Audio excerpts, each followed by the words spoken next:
नायब सदर रियासती बीजेपी और साबिक रुकन असम्बली NVSS प्रभाकर ने वज़ीर आला के चंद्रशेखर राव को तेलंगाना का गद्दार करार देते हुए कहा कि KCR मुल्क के वो वाहिद वज़ीर आला हैं जिसने अपने इक़्तिदार के 8 साल फार्म हाउस के अंदर गुजार दिए।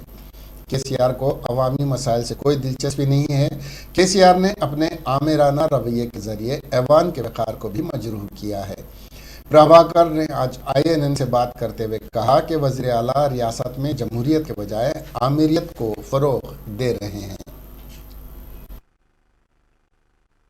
और शासन सभा के खिलाफ में भी ये बात कर रहा है।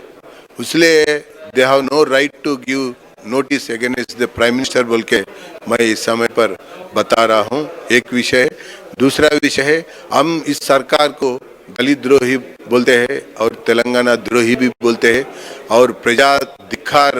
का केस भी इसके मुख्यमंत्री के खिलाफ में लगाने के लिए हम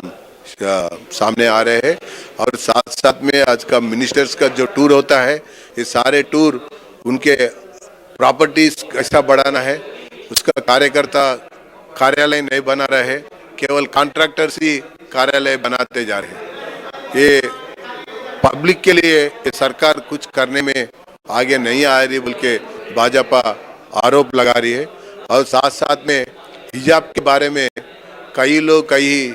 स्टेटमेंट दे रहे हैं राजनीतिक के दल के लोग, ये पूरा संतुष्टिकरण के लिए और वोट बैंक पॉलिटिक्स के लिए और इसको मजहब से जोड़ के देने में भारतीय जनता पार्टी गलत बता रही है। और जो स्कूल का, जो कॉलेज का, जो यूनिवर्सिटी का, जो हॉस्पिटल का, जो गवर्नमेंट ऑफिस का, नहीं तो दूसरा सरकार दूसरा कार्यालय का जो नियम निबंधन होता है उसके अनुसार वो कर्मचारी हो, विद्यार्थी हो, उपाध्याय हो, चलना ही पड़ेगा। अगर बाहर के समाज में वो जो जैसा रहना चाहते हैं वो लोग ऐसा रह सकते, उसमें कुछ आपत्ति किसको भी नहीं रहना चाहे बोल के हम बताते हुए विश्व में